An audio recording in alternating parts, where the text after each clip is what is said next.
Bonjour à toutes et à tous, merci de prendre place de façon à ce que nous puissions débuter notre débat avec d'éminents parlementaires qui nous ont rejoints pour commenter les travaux qui nous ont été présentés tout à l'heure. À l'extrémité, qui s'assoit, c'est Jean-Noël Barrot, député MoDem, membre de la Commission des Finances, Éric Coquerel, la France Insoumise, qui lui aussi est à la Commission des Finances, Éric Woerth, les Républicains, et qui est président de cette commission, Valérie Rabault, socialiste, qui est secrétaire de cette commission, je crois, et à ma gauche, Laurent Saint-Martin, lui aussi, alors membre de La République En Marche et membre de cette commission des finances tout autant. Je rappelle très, très brièvement les quelques points clés des choses qui nous ont été présentées. D'abord l'approche macroéconomique, et donc ce budget 2020 pourrait provoquer un supplément de croissance de 0,7 points de PIB, donc un budget de relance économique, c'est le terme que vous avez utilisé, qui s'ajouterait au 0,7 que nous offre la conjoncture pour arriver à une croissance de 1,4 au prix d'une détérioration du solde budgétaire significative et du franchissement vraisemblable de la barre des 100 points de PIB. De dette, pardon. L'impact sur les ménages, graphique assez intéressant en deux temps, évidemment les mesures 2020, principalement la baisse de l'impôt sur le revenu et la poursuite de la baisse et de la suppression de la taxe d'habitation pour 80% des ménages. Elle se concentre évidemment sur une très large classe moyenne, en gros entre le 20e centile et le 80e. Et on a eu aussi un diagnostic sur une évaluation plutôt sur les trois années budgétaires qui sont succédées du quinquennat Macron, donc 18, 19 et 20, à la fois rétrospective et prospective, puisque 20 n'est pas encore là, mais où on voit que là aussi, les gains de pouvoir d'achat les plus significatifs, ils peuvent atteindre 3%, et ils se concentrent aussi sur cette très très large classe moyenne, et avec même des croissances de pouvoir d'achat supérieures à celle du centième percentile, qui était là où étaient concentrés les gains de la suppression de l'ISF. Pour les entreprises, au total, un bilan à peu près neutre en termes de ponction, mais derrière cette neutralité, la poursuite de la baisse de l'IS et de cette trajectoire de convergence qui va faire que la France se rapproche de la moyenne de l'OCDE.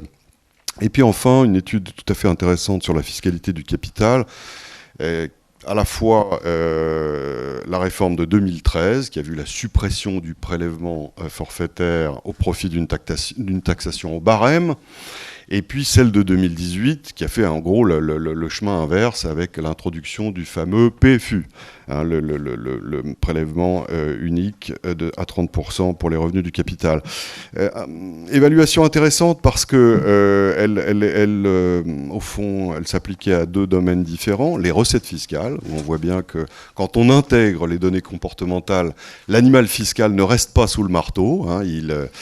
Au fond, les dividendes dividendes distribués ont connu une chute très significative en 2013.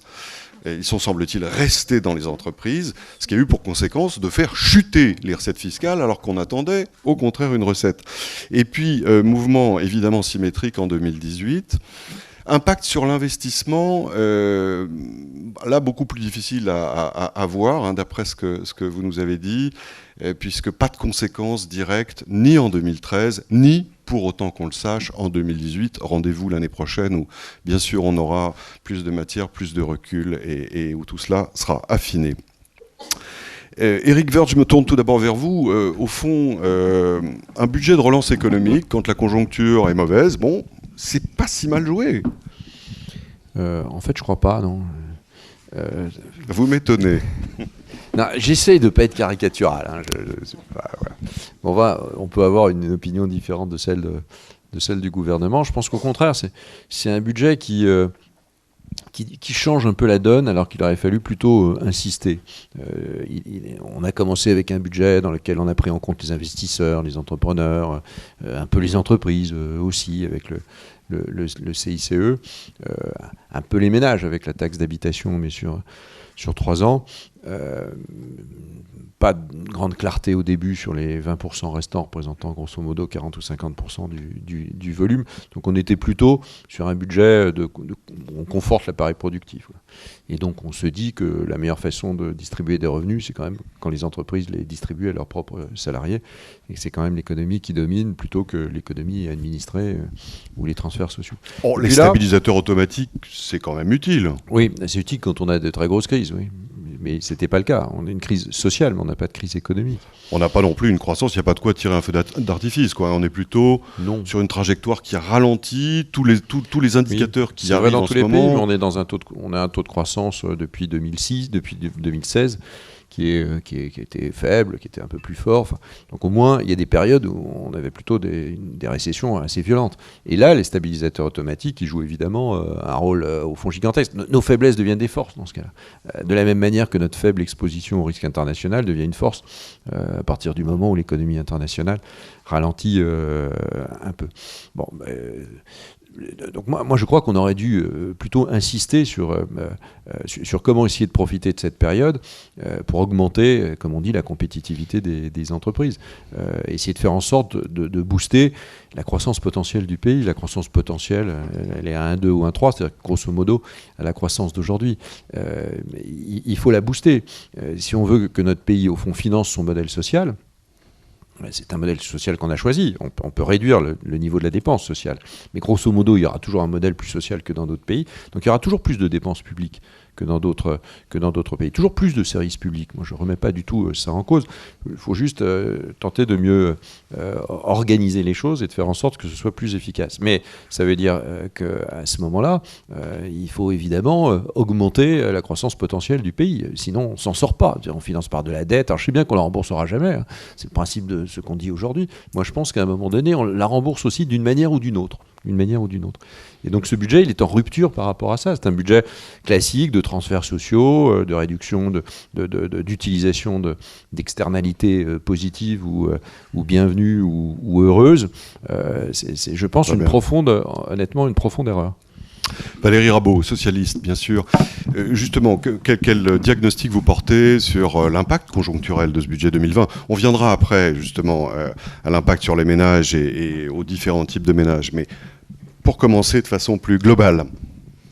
Alors, bonjour à toutes et à tous. Déjà, je voudrais vous remercier pour les études, les trois là, qui ont été présentées à 12h30. Alors, leurs auteurs, parce qu'elles sont effectivement super précises et au moins, je pense qu'elles traduisent des messages très clairs.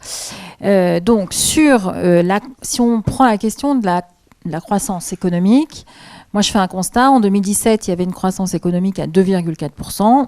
Elle a perdu 1 point. Grosso modo, 1 point en l'espace de 2 ans. Évidemment, il y a un contexte international. Oui, en Allemagne, elle a perdu 2 points. Hein. Donc, oui, mais alors... C'est pas seulement parce que vous êtes parti du pouvoir. Non, c'est parce que... Mais vous me laissez pas finir ma phrase. Il est terrible. Il me laisse pas finir ma phrase. Donc, je pense que à ce moment-là, en 2017, une des priorités, c'était absolument de soutenir l'activité économique. Si on veut que les 2,4 ou les 2,2 soient un peu pérennes, on a absolument besoin de soutenir l'activité économique. Ce qui, de coup, aujourd'hui, se reflète dans le fait que quand vous avez les 2 premières économies de l'Union européenne, la France et l'Allemagne, qui ont des taux d'intérêt négatifs, c'est bien pour les finances publiques parce que vous payez vous payez rien pour votre dette, mais c'est pas bien en termes de message économique. Ça veut dire qu'il n'y a pas de futur économique pour ces 2 économies. C'est-à-dire que l'horizon est barré. Si vous avez des investisseurs qui préfèrent prêter leur argent et en plus qui vous payent pour prêter leur argent, ça veut dire qu'ils estiment que dans vos économies, il n'y a pas suffisamment de projets qui dégagent de la valeur pour eux. C'est terrible comme message. Non, pardonnez-moi, c'est aussi le cas en Suède, au Japon, en Suisse. Des pays pas des taux d'intérêt négatifs comme ceux qu'on a. Si, en Suède c'est pire, en Suisse aussi. D'accord, mais vous n'allez pas comparer la Suède avec la France et l'Allemagne, qui sont les 2 moteurs économiques. Non, je le les compare 2 sur le plan moteurs. des taux, moi, je pense qu'une économie qui a des taux d'intérêt négatifs, elle se suicide à moyen terme. Ça, c'est mon opinion. Après, tout le monde ne la partage peut-être pas, mais en tout cas, c'est mon opinion. Et donc, il était indispensable de soutenir cette activité économique. C'est pas le choix qui a été fait. C'est pas le choix qui a été fait parce que pour des raisons X ou Y. C'est un autre choix qui a été fait. Et aujourd'hui, je pense qu'on en voit les conséquences et qu'on risque de le payer assez cher. Ça, c'est le premier constat. Le deuxième constat qui repose sur les études que vous avez diffusées ce matin, il y a un message très clair de la majorité qui est plus clair que les autres années, c'est de dire on favorise les Français qui travaillent, c'est-à-dire qu'on leur redonne du pouvoir d'achat, qui est très net pour les classes moyennes que vous avez évoquées. Et je pense que ce message est beaucoup plus clair que l'an dernier, ou pour vous donner un petit exemple, après la session que nous avions eue ici, moi, vous savez que je dénonçais la hausse des taxes énergétiques, enfin, vous pouvez vous en souvenir, il suffit de reprendre bien avant le mouvement des Gilets jaunes. Et le ministre, en séance, m'avait dit, il ne faut pas montrer de trop gros chiffres, ça fait peur aux Français. Eh bien, au moins ici, on montre les vrais chiffres. Donc là, je pense qu'il y a eu vraiment un rééquilibrage pour faire en sorte que le message cadre avec la réalité. Maintenant, il y a un troisième sujet qui n'est pas abordé dans votre étude et que je me permets de lancer, c'est vous avez des différences territoriales extrêmement importantes. Un impôt national, c'est le même pour tout le monde selon les revenus que vous avez. L'impôt sur le revenu, quand vous le baissez, il baisse de la même façon que vous gagnez 10 000 euros à Besançon ou que vous gagnez 10 000 euros à Paris. L'effet taxe d'habitation, vous allez voir, vous l'avez moyenné dans votre étude. En fait, les territoires n'encaissent pas du tout le même montant. Oui, mais ça, c'est dans des proportions extrêmement importantes. Donc voilà, je dis qu'il y aura des aspects territoriaux qui peuvent après avoir un impact sur, d'un point de vue qui se révèle macroéconomique. Laurent Saint-Martin, bon, on n'attend pas de vous critiquier le budget 2020, ou alors on se trompe. Comment vous répondez? Vous avez eu deux critiques au fond symétriques. L'une disant au fond on n'en fait pas assez sur les sujets structurels de compétitivité, et l'autre au contraire, finalement c'est en 2017 qu'il aurait fallu justement soutenir l'activité davantage pour préserver la croissance. Oui, bonjour à tous et également merci beaucoup à PSE et à l'IPP pour l'invitation. La première question que vous aviez posée au président Woerth était intéressante. C'était finalement, est-ce qu'on est passé à une politique de la demande avec la réponse à la crise des Gilets jaunes, pour résumer. Il faut quand même rappeler, moi je ne fais pas la défense service avant-vente du budget 2020 à tout prix. Par contre, je tiens à rappeler une chose, c'est que depuis le premier budget, depuis le PLF 2018, la baisse des prélèvements obligatoires est non seulement au programme, mais est inscrite dans chaque budget que nous avons voté. On a l'impression qu'avec les annonces de l'urgence économique et sociale du 10 décembre dernier, avec les annonces qui ont été faites lors de la conférence de presse du président de la République en avril, tout d'un coup, il y a eu une prise de conscience sur la baisse des prélèvements obligatoires. Non, il y a eu une accélération. Oui, il y a eu un renforcement de la baisse des prélèvements obligatoires, effectivement, notamment avec des mesures qui sont facilement compréhensibles et assez fortes, comme la baisse de l'impôt sur le revenu à hauteur de 5 milliards. Mais je veux dire, la hausse des minima sociaux, tels que l'allocation adulte handicapé, le minimum vieillesse, la prime d'activité, on les avait commencés bien avant. La suppression de la taxe d'habitation pour 80% des Français, c'est voté dès le mois d'octobre 2017. Et donc ça, parallèlement, il y a eu quand même quelques petites hausses d'impôts, notamment la fiscalité sur l'essence. Non mais bien sûr, mais ça on s'en est jamais caché. C'est un débat, en parallèle. La CSG qui venait financer la suppression des cotisations sociales, etc. Quand on fait le solde, honnêtement, il fallait quand même un microscope pour voir les impôts. Quand on fait le solde avec des plus et des moins, les Français gagnent en pouvoir d'achat depuis le premier budget. Ça c'est factuellement juste. En revanche, ce qui est vrai, c'est que le budget 2020 consacre de manière beaucoup plus importante, effectivement, la baisse de PO.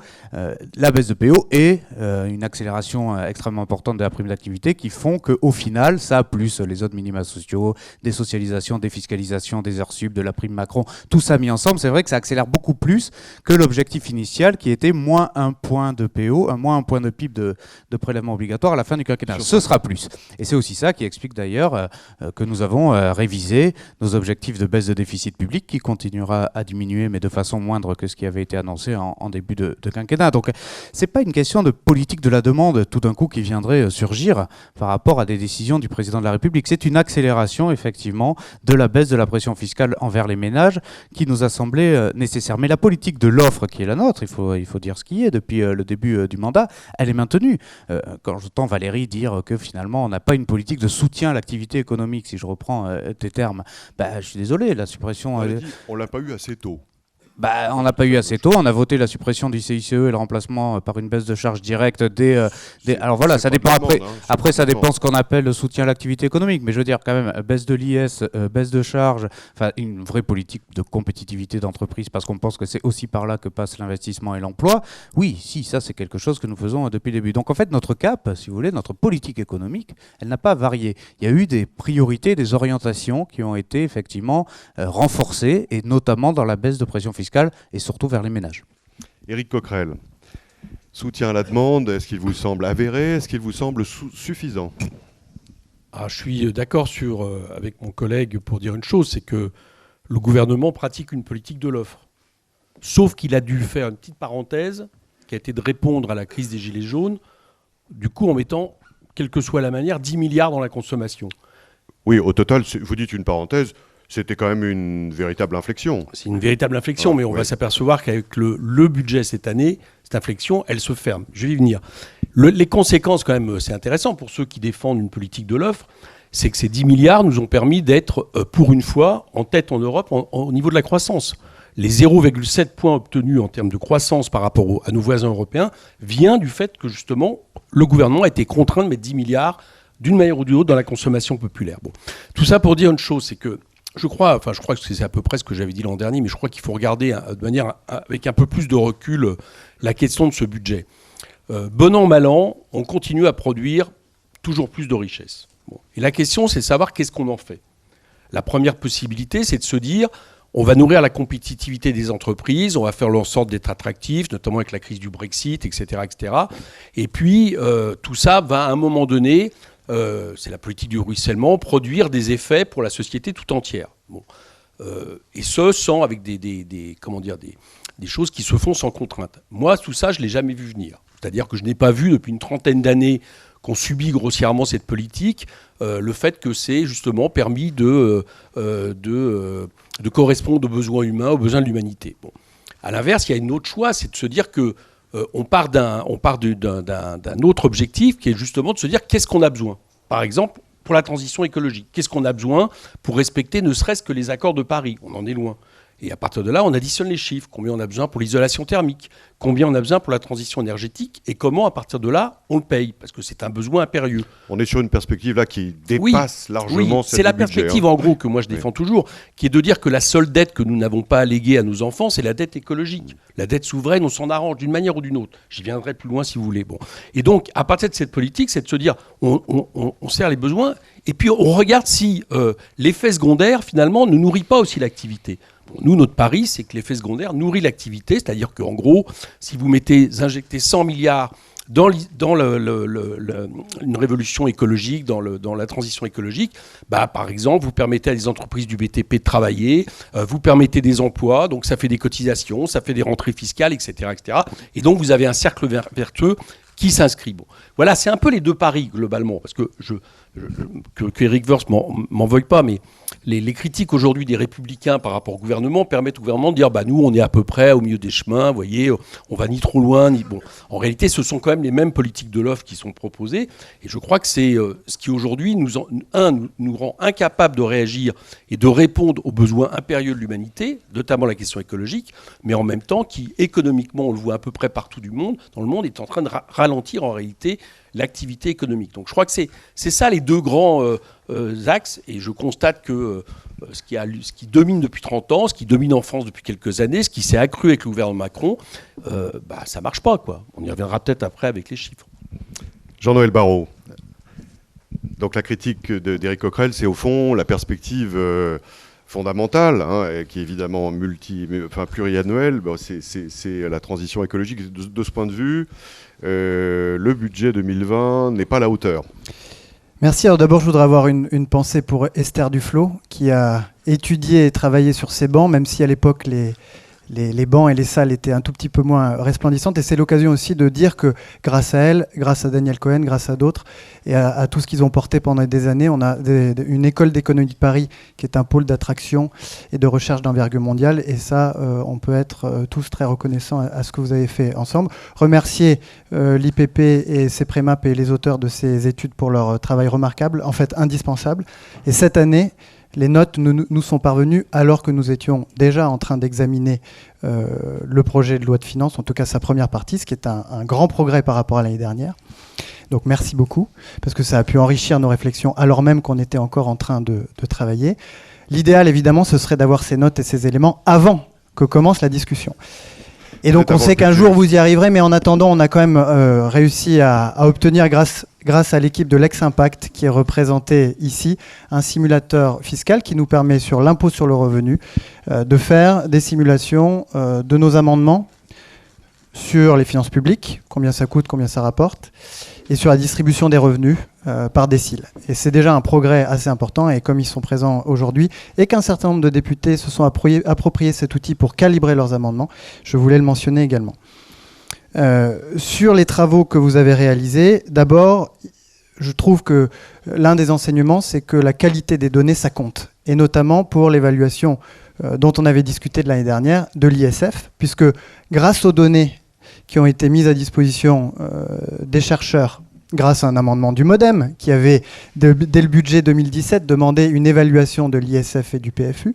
Maintenant qu'on a des données, on peut regarder exactement ce qui se passe quand on a supprimé l'ISF en fonction des... on y viendra dans un instant. Non, mais... Là, on était plus sur l'approche globale. C'est sur l'approche globale et ses effets sur la distribution des revenus. Et donc, on s'aperçoit que sur l'ISF, les gains sont beaucoup moins concentrés qu'on le pensait sur le dernier centile et en fait, plus ou moins répartis sur les 3 premiers. Et ça nous dit qu'en fait, dans la partie la plus élevée de la distribution, la plus à droite de la distribution des revenus, et ben en fait, quelque chose qu'on savait déjà, mais qui est démontré de manière quantitative, il y a déjà beaucoup de gens qui échappent très largement à l'ISF parce qu'il y a le plafonnement, parce qu'il y a les diverses niches, le Dutreil, etc.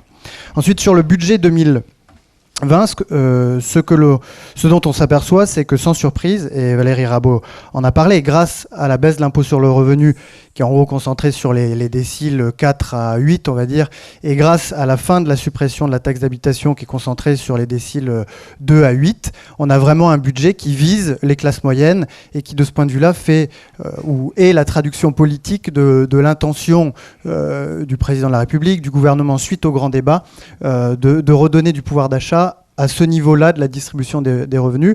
Pourquoi ? Enfin, ça s'explique aussi parce qu'on sait que la progression salariale a été la plus faible en fait pour cette catégorie, enfin pour cette partie-là de la distribution des revenus dans les 20-30 dernières années, parce que du fait de la polarisation du marché du travail et de l'exposition à certaines transformations structurelles comme le commerce international ou la numérisation de l'économie, c'est vraiment le ventre mou de la distribution des revenus, les classes moyennes qui ont vu leur pouvoir d'achat progresser le moins. Et de ce point de vue-là, le fait qu'on soit vraiment sur un budget qui corrige me paraît aller tout à fait dans le bon sens. Puis quand on prend l'assemblage des budgets 2018 à 2020, alors on voit réapparaître le fameux petit pic au dernier centile de la distribution, mais il est désormais inférieur en termes de progression, en pourcentage de progression du niveau de vie, à la progression du niveau de vie pour les déciles 3 à 8, où la progression du niveau de vie est de 3%, ce qui est sans doute une bonne chose. Et donc, grâce à ces nouvelles données, on s'aperçoit qu'en tout cas, sur ce qui a été fait depuis 3 ans, on est bien sur quelque chose qui est effectivement aux extrémités de la distribution des revenus. Il y a eu un choix politique qui a été fait. Mais ensuite, il y a vraiment un accent qui est mis sur les classes moyennes et c'est vraiment très utile de le voir avec ce degré de finesse. Donc, merci encore de ce que vous avez fait. Très bien. Valérie Rabault, justement, il n'y a pas si longtemps, justement, à partir des données que vous évoquiez, Jean-Noël, c'est-à-dire celles de l'année dernière, et alors qu'on n'avait pas le recul, justement, de 3 années budgétaires, l'ancien président de la République, François Hollande, disait... C'est pas le président des riches, Emmanuel Macron, c'est le président des super riches. On regarde le graphique mentionné à l'instant par Jean-Noël Barrot, c'est pas la photo qu'on a, parce que justement, on voit que, évidemment, en valeur absolue, le gain du centième de Français le plus favorisé est plus important, il est de l'ordre de 4 200 €, si ma mémoire est bonne, en moyenne, mais en pourcentage, c'est bien davantage, enfin c'est en tout cas 50% de plus, 3% au total sur 3 ans, pour les classes moyennes. Oui et non. D'abord, sur le graphique que vous mentionnez, il est intéressant en pourcentage, mais moi je pense qu'il faut raisonner en euros sonnants et trébuchants. Non, mais je maintiens. Le pourcentage, c'est quand même la base du raisonnement. Non, non. Alors là, j'ai vraiment une C'est grosse la règle de divergence. 3, quoi. Bon, c'est Oui, quand la même un règle de truc 3, utile. ouais, c'est peut-être un truc. Non, mais d'accord, mais 1% de 100 000 euros, c'est pas tout à fait la même chose. Donc moi, je pense que si on veut faire vivre le débat économique, et là j'ai une grosse divergence avec vous, vous avez mis les montants en euros sonnants et trébuchants en haut des... Enfin, on voit bien en haut, pas sur le graphique et pas sur leurs données. Voilà, vous avez laissé des pourcentages dans leurs données, mais je pense qu'il faut faire les deux et qu'il faut aussi raisonner en euros sonnants et trébuchants. Ça, sinon, je pense qu'on manque beaucoup de choses dans le débat économique. C'est ma vision des choses. C'est pour ça aussi qu'on avait fait, nous, un simulateur l'an dernier sur les taxes énergétiques pour que les députés prennent conscience du montant que ça représentait, pas juste des pourcentages avec des machins, parce que alors là, on avait perdu tout le monde. Pour répondre à votre question, est-ce que c'est un budget, sur le premier budget, des super riches ou pas? Bon.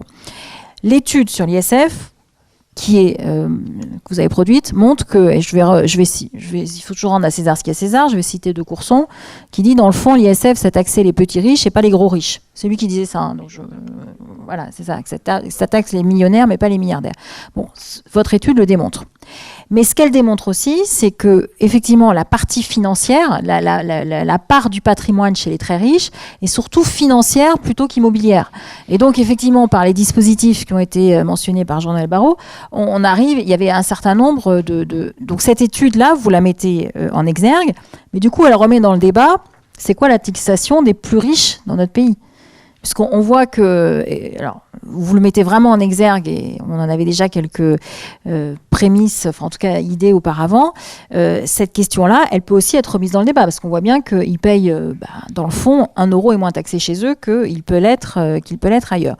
Le fait d'avoir supprimé ou transformé l'ISF en le faisant porter uniquement sur la partie immobilière, accentue quand même peut-être moins que ce qu'on avait, ce qui était prévu, ou ce qui était annoncé plus exactement, pas prévu, mais ça pose quand même la question de savoir, de toute cette partie de la distribution où on voit que plus on est vers la droite, c'est-à-dire vers les plus riches, on a une grosse masse financière de patrimoine qui échappe, dans le fond, à la taxation. Donc ça, c'est le premier sujet qui n'est pas résolu aujourd'hui. Et qui demeure sur le fait que cette partie-là échappe à la taxation. Et pour moi, le PFU, c'est un prélèvement forfaitaire unique, c'est un débat qu'on a eu pendant la loi de finances, le renforce. Donc, votre réponse, s'il fallait que j'y réponde, c'est entre oui et non.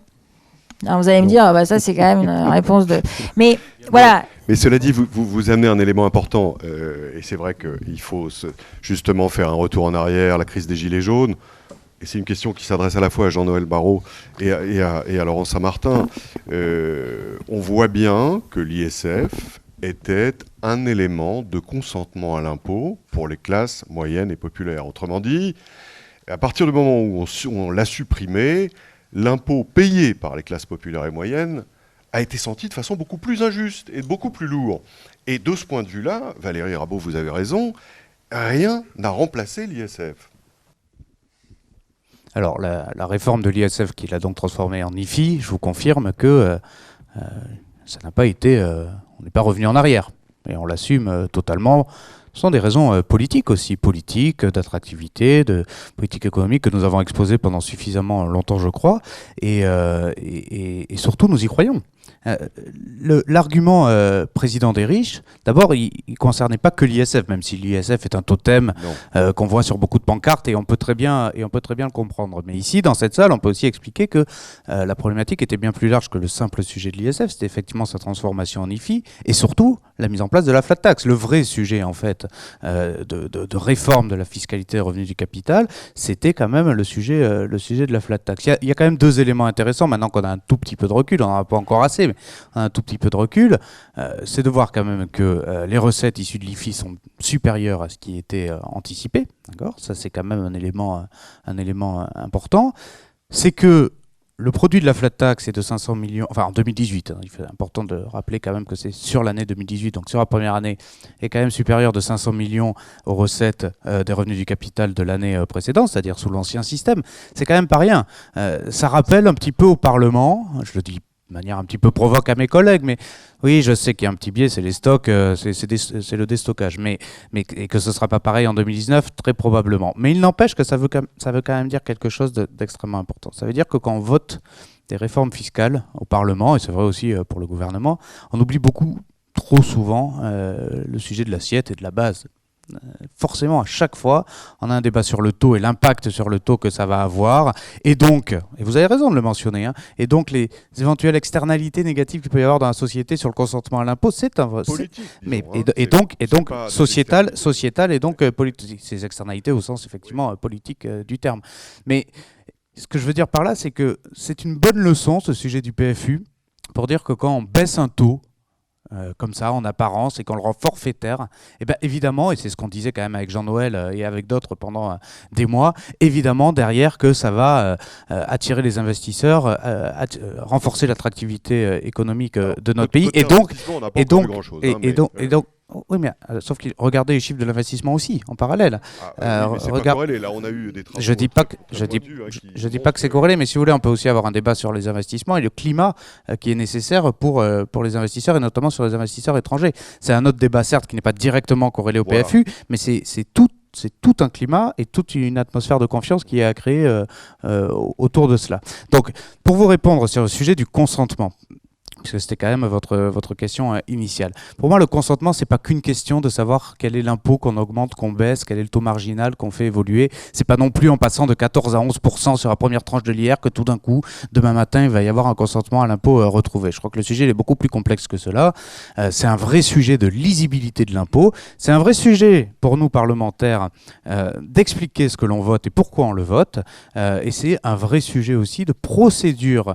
C'est aussi une question de procédure budgétaire. Et là, avec Éric Woerth, on a travaillé pendant de longs mois, et je conclurai juste là-dessus, sur une réforme de la loi organique relative aux lois de finances, qui est à mon avis aussi une des clés du consentement à l'impôt. Le consentement à l'impôt, c'est rien d'autre que de comprendre comment est dépensé l'argent public et comment l'impôt est levé. Bien sûr. Jean-Noël Barrot, quelques mots, puis Éric Coquerel sur cette question de la fiscalité des très riches. Sur cette question du consentement à l'impôt, moi je ne sais pas si ça marche.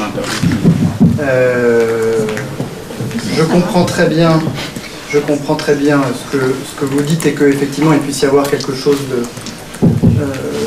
de psychologique de l'ordre de si on ne taxe pas les super riches, pourquoi est-ce qu'on me taxerait moi ?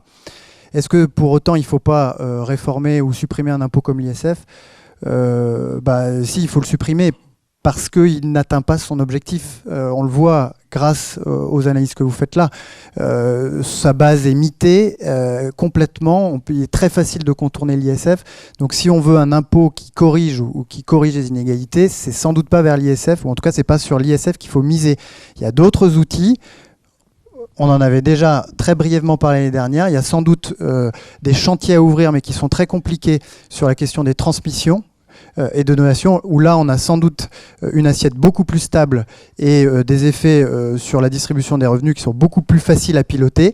Maintenant, il faut que chacun prenne sa part, les politiques, les universitaires, parce qu'on arrive à trouver une forme de majorité politique pour instaurer l'ISF, qui est un impôt qui ne fonctionne pas très bien. Mais jusqu'à présent, on n'a jamais vraiment trouvé de majorité politique pour faire une réforme des droits de transmission, parce que c'est un truc que les gens ne comprennent pas et auquel ils adhèrent pas. Moi, j'aurais des questions méthodologiques sur les résultats de la réforme du capital. Est-ce que je les pose maintenant ou... Pas maintenant. D'accord. Mais on y viendra. Et on va écouter Éric Coquerel sur le... Oui, enfin, moi je veux bien qu'ISF, ça ne serve à rien, etc. Mais enfin, le bilan, c'est que fin 2020, toute cette histoire aura coûté, si on prend l'ISF, 10 milliards, flat tax 5 milliards et le reste avec l'impôt sur les sociétés. Attendez, là vous allez vite avec les milliards quand même. Non, ça aura coûté 30 milliards, fin 2020. Bah écoutez, donnez-moi des chiffres différents, nous c'est nos chiffres, ça aura coûté 30 milliards. Bien. Mais donc, l'ISF, pardonnez-moi monsieur Coquerel, il rapportait combien ? La suppression de l'ISF à fin 2020 sur 3 ans cumulés, ça aura coûté 10 milliards. D'accord, oui, non, sur 3 ans. Sur 30 ans, c'est peut-être même c'est pas mal, milliards. C'est pas mal, 30 milliards. C'est pas non, mal. Mais, en fait, là aussi, c'est comme une règle de 3. Non, mais attendez. Ça aura coûté, genre, laissez-moi continuer puisque ça aura coûté 30 milliards, les 3. D'accord ? Sur 3 ans. Sur 3 ans. Et ça me paraît même un chiffre un peu aventureux. Mais... Non, enfin, c'est pas aventureux. Enfin, on va demander à l'IPP d'ailleurs, parce qu'on a les experts. Ça aura coûté 30 milliards sur 3 ans, je répète, ISF, la taxe et impôt sur les sociétés. Bien. Donc 10 milliards en gros, en moyenne par an. Ça aura coûté à la nation. Si on regarde tout à l'heure, c'est intéressant, la question n'est pas seulement ce que ça produit comme inégalité, la question est aussi ce que ça produit comme inégalité, parce que c'est aussi à un moment donné ce qui attaque les bases d'une société. Le fait que chaque année dans le monde, on divise quasiment par 2 le nombre de riches qui ont l'équivalent en patrimoine de la moitié la plus pauvre de l'humanité. Je crois que c'était 43 il y a 2 ans, maintenant c'est 26. Évidemment, ça rend un monde qui devient de plus en plus insupportable à vivre. Mais c'est surtout les conséquences de ce que ça nous coûte. C'est ça qu'il faut regarder. Bien. Donc ça nous coûte 10 milliards par an. Pour quel effet ? Ça a été dit, on ne voit pas vraiment beaucoup d'effets sur l'investissement. Tout à l'heure, on parlait, à contrario, des 10 milliards qui ont été mis sur la consommation populaire du fait du mouvement des Gilets jaunes. Là, on voit l'effet. 0,7% de croissance en plus. Et puis par contre, on regarde l'effet des 10 milliards que ça nous coûte par an. Et évidemment, comme l'idée n'est pas de passer au-dessus des 3% de déficit, c'est moins de dépenses publiques. Donc moins de dépenses publiques, je prends un seul exemple. La baisse des équivalents temps plein dans un ministère qui devrait être le ministère, le bon sens voudrait que ce soit le ministère préservé des ministères préservés, le ministère de l'écologie. 24 000 emplois supprimés en 10 ans, encore 1074 qui vont être supprimés l'an prochain, et avec, là encore, si je veux regarder, ajuster ma loupe, de regarder ce que ça a comme conséquence, à un moment donné, pratique. Le ministère de l'écologie, c'est la prévision des risques, Lubrizol. En 15 ans, moitié moins de contrôle dans ce pays par rapport à il y a 15 ans. D'après le bureau ministériel qui s'occupe de la prévision des risques, entre 2016 et 2018, plus 32% d'accidents dans les industries à risque, dont Seveso. Ce que je veux dire par là, c'est que c'est pas seulement la question de développement des inégalités, c'est que l'argent qu'on met là, on ne le met pas ailleurs. D'accord, du fait qu'on ne veut pas dépasser les 3% de déficit.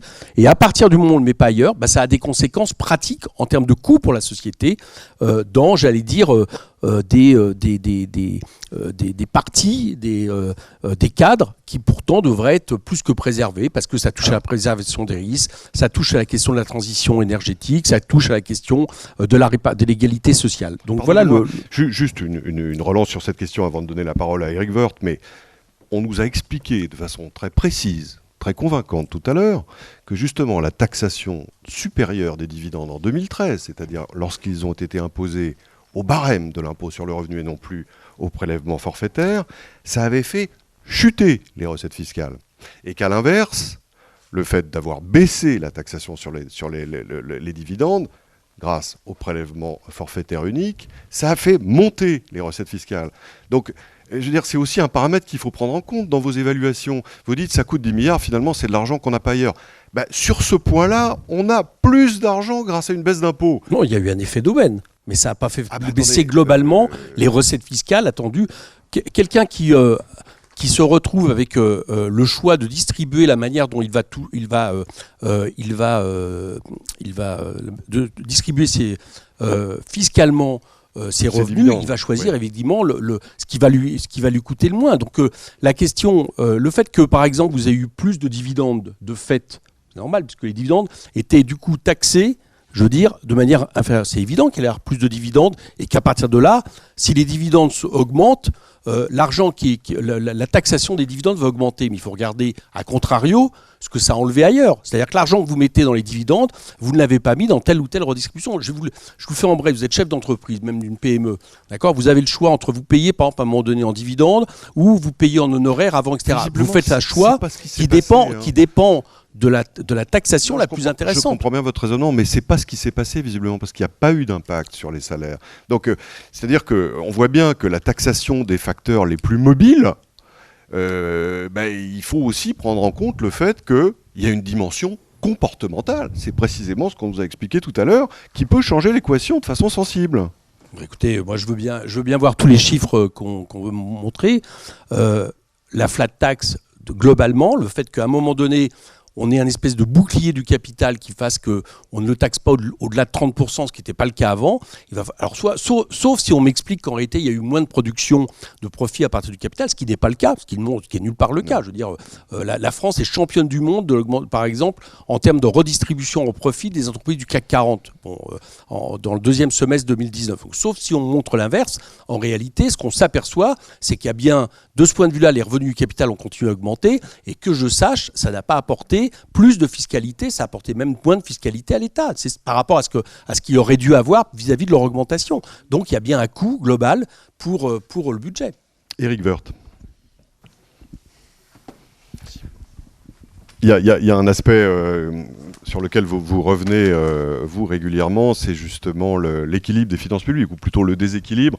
De ce point de vue, le budget actuel, le prochain, plutôt celui de 2020, vous semble-t-il conforme à ce qui est souhaitable d'avoir pour un pays comme la France ? Non, il n'est pas conforme. Je pense que la lutte contre les déficits, c'est pas quelque chose de strictement comptable. C'est au fond une question de souveraineté, mais c'est aussi une question de compétition. Si je suis tout seul à courir le 100 mètres aux Jeux Olympiques, je vais gagner le 100 mètres aux Jeux Olympiques. Si je suis tout seul au Nobel de l'économie, je vais peut-être être prix Nobel de l'économie. L'ennui, c'est qu'il peut y avoir d'autres concurrents, et parfois meilleurs. Et c'est exactement ce qui se passe. On est un des pays qui réduit le plus lentement que les autres, l'ensemble de nos déficits, dans des périodes propices à ça. On est dans une période propice à la réduction des déficits. C'est pas le cas, et on en paiera les conséquences à un moment donné. On partait aussi de plus bas en 2017 et même en 2012 par rapport aux voisins. Oui, mais on va passer de 2,2 à 2,1 quoi. Structurel, oui. Ouais, le déficit, il est quasiment que structurel. Donc on va passer de 2,2 à 2,1, ce qui est vraiment, le moins qu'on puisse dire, un effort pour le moins limité, alors qu'on aurait pu faire un effort supplémentaire. On n'est pas capable de le faire.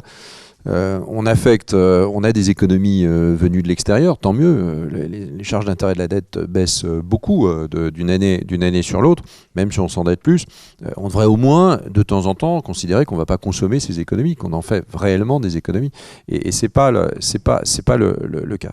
Je pense quand même que sur le système lui-même fiscal, il sera toujours plus important en France que dans plein d'autres pays parce qu'on a plus de dépenses. Donc il faudra bien couvrir à un moment donné ces dépenses. Sauf que, est-ce que ce système fiscal il est totalement injuste ? Je ne le crois pas. Je pense qu'il a au moins il montre qu'il est capable de collecter un peu d'argent.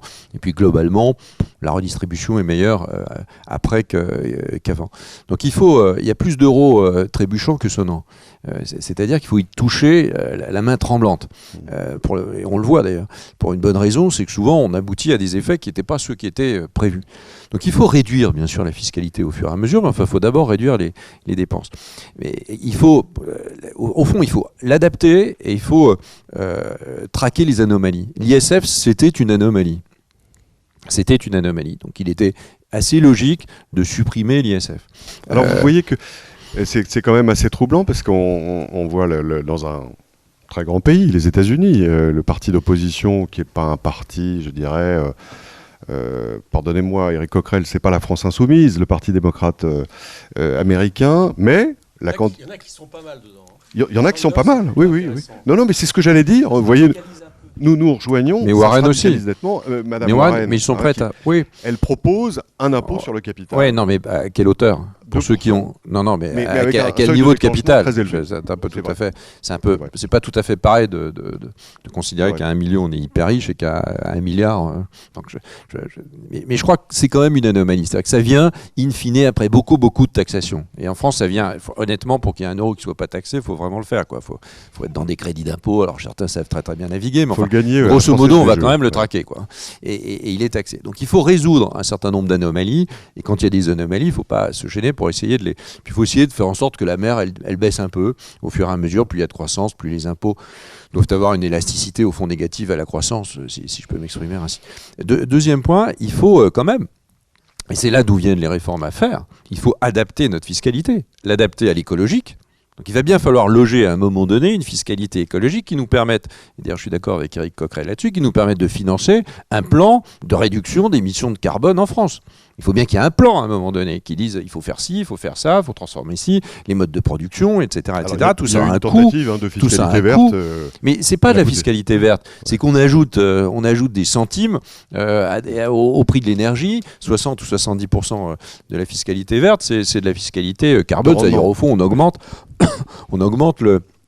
le prix de l'essence, du fuel, enfin des énergies. C'est pas une fiscalité verte. Elle est d'ailleurs pas acceptable en tant que telle. Il n'y a aucun mécanisme de justice sociale là-dedans. Il faut bien qu'il y ait un peu de justice sociale. Sinon, elle est totalement rejetée, ce qui a été le cas. Donc on a besoin de loger une fiscalité verte qui permette de financer une adaptation de notre pays, un pays qui est une empreinte carbone conforme à nos engagements. Puis deuxième point, il faut évidemment une fiscalité qui prenne en compte l'émergence du numérique.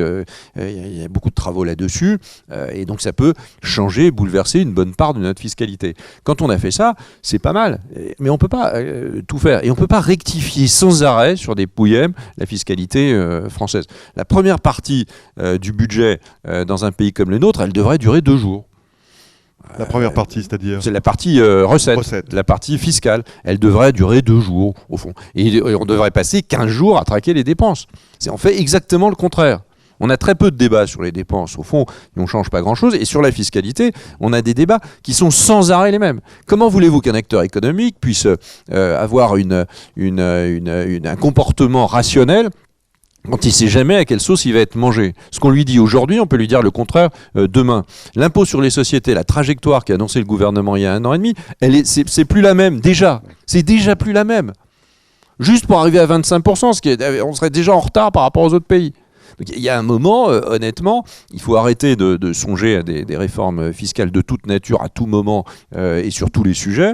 Il faut essayer de stabiliser la fiscalité, faire en sorte que les anomalies soient réglées, se mettre d'accord sur les anomalies. Alors, ces anomalies, elles ne seront pas les mêmes qu'on soit de droite, de gauche ou du centre, sans doute. On a besoin de travaux. Et puis, il faut surtout correctement et sérieusement faire évoluer la fiscalité du numérique et faire évoluer la fiscalité écologique en créant une vraie fiscalité écologique.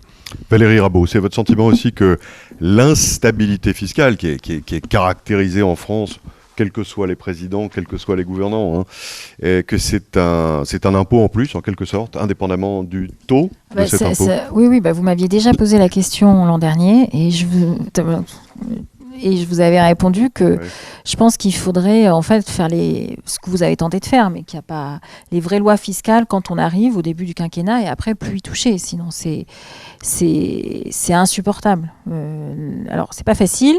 Ça veut dire qu'il faut arriver avec un programme ultra bien huilé, qui soit bien appréhendé, ce qui n'était pas le cas de la majorité. Je pense que sur l'ISF, vous saviez ce que vous voulez faire, mais sur la fiscalité énergétique, c'était juste mais délirant comme j'ai jamais vu. Enfin, un truc...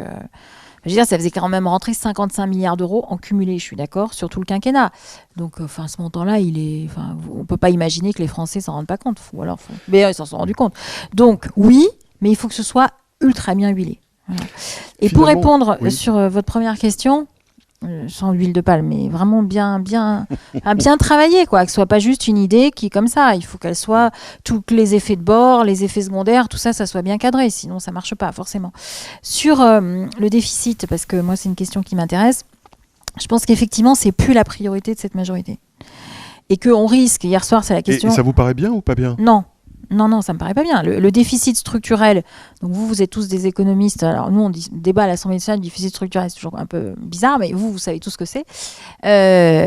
Quand l'Union européenne le recalcule, il a baissé de 2012 à 2017, là il remonte. Non, là il remonte, parce qu'ils reprennent une méthode de calcul. Non, ils le mettent à 2,5. Ils le mettent à moins 2,5 en structurel et plus 0,4 en conjoncturel, ce qui fait un déficit à moins 2,1. Moins 2,5 plus 0,4. Voilà. Et eux, ils le calculent, ils appliquent la même méthode sur les 28 pays. Donc on ne peut pas... Non mais bon, toujours est-il qu'ils remontent, c'est-à-dire qu'ils ne baissent pas. Donc ça, c'est un sujet, parce que ça veut dire que là, votre niveau de déficit nominal, il tient que par la partie conjoncturelle. Et si on se prend une crise financière, alors là, il va exploser. Et puis le deuxième volet, c'est là-dessus qu'on a interrogé aussi le ministre hier soir, c'est savoir si on va être en procédure de déficit excessif, ce qui n'est pas exclu. Et bon, là, c'est quand même encore une autre étape. Voilà. Donc je pense qu'il faut quand même le piloter plus sérieusement. Mais je pense que c'était le cas au début, et là, vous avez lâché l'objectif, à mon avis. Laurent Saint-Martin. J'ai un droit de réponse quand même là-dessus. Et on vous écoute. D'abord, juste avant, un petit mot de méthode pour dire que je suis 100% d'accord avec ce qu'a dit Éric Woerth sur le calendrier de vote budgétaire au Parlement. C'est pas un sujet technique, c'est un sujet extrêmement important derrière.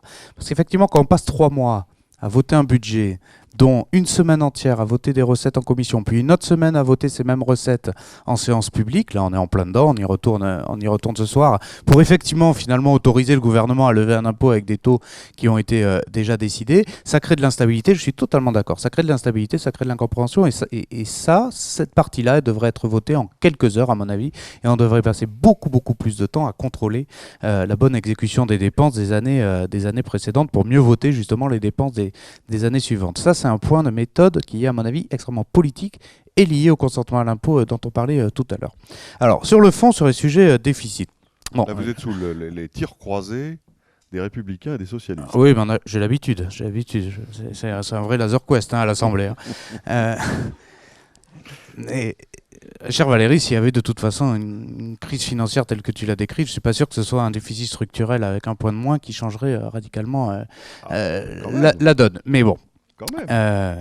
Moi, sur le sujet du déficit structurel et donc derrière de la maîtrise de la dépense publique, parce que c'est quand même ça qui est en jeu, je comprends très bien qu'on puisse trouver déceptif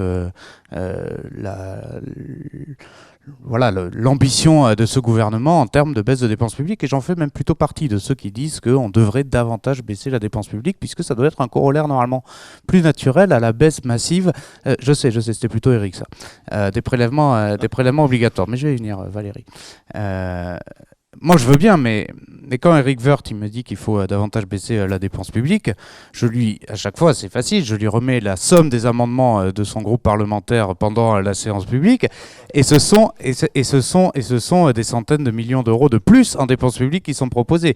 Donc il y a un moment où il faut aussi être cohérent et proposer de la baisse de dépenses publiques quand on veut qu'il y ait de la baisse de dépenses publiques. Ceci dit, si on est un peu factuel et qu'on regarde quand même quelle est la maîtrise de la hausse de la dépense de ce gouvernement, 2018 c'est plus 0,7% en volume, 2019 plus 0,7% en volume. Sur l'ensemble du quinquennat, il y a une projection à plus 0,4% en volume. Si on maintient les plus 0,4% en volume, c'est 2 fois mieux que le quinquennat précédent, c'est 3 fois mieux que celui sous Nicolas Sarkozy. Donc on peut regarder ça selon l'angle que l'on veut. En attendant, pas tout à fait la même conjoncture.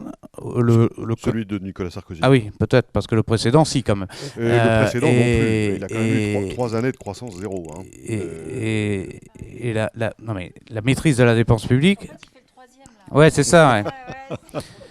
Moi, je parle quand même de chiffres. Ça me paraît quand même assez important de les remettre dans le contexte, parce que la hausse de la dépense publique, elle est naturelle en soi, et ce qui compte, c'est surtout de la contenir, à défaut de savoir correctement la réduire. Vraiment très bref, et Jean-Noël Barrot pour le mot de la fin, parce que je pense qu'il y a un surpoids. Non, franchement, pour l'équilibre des temps de parole, c'est Jean-Noël Barrot. Il y a un surpoids de dépenses publiques de 80 milliards d'euros à peu près, je pense. Quand vous regardez ce que dit le FMI, l'OCDE, quand on compare les dépenses dans les autres grands pays développés, on est à 150, 160, 170 milliards d'euros de trop. On sera toujours plus socialisé, pas socialiste, hein, mais socialisé. Et on peut être les deux, mais là, c'est pas dans l'air du temps. Remarquez, c'est républicain, ça marche pas non plus.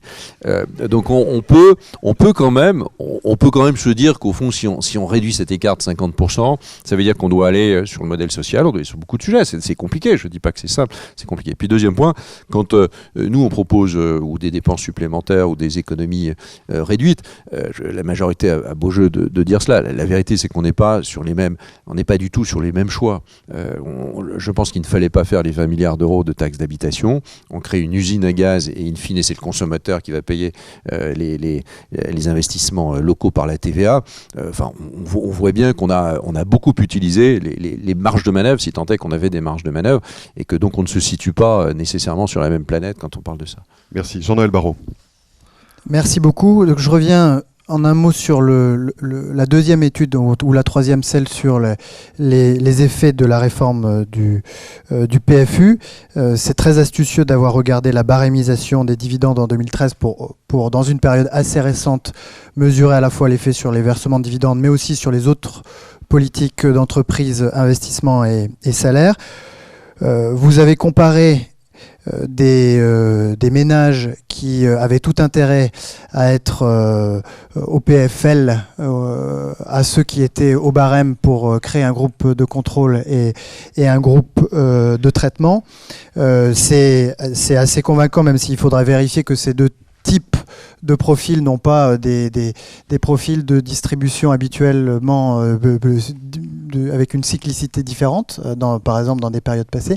Ensuite, c'est un peu moins clair dans les documents que vous nous avez donnés, la manière dont vous faites pour les entreprises, parce que vous comparez les entreprises à l'actionnariat très concentré, l'actionnariat pas concentré. Ce à quoi on se serait attendu naturellement, c'est les entreprises dont les actionnaires sont plutôt de type PFL, avec des actionnaires qui ne sont pas de type PFL ou qui sont plutôt barémisés, et avoir à peu près la même stratégie d'identification. Il y a d'autres réformes très importantes qui arrivent exactement au même moment et qui pourraient affecter différentiellement votre groupe de traitement et de contrôle, c'est notamment la surtaxe des dividendes de 3% qu'on a dû contredire quelques années après.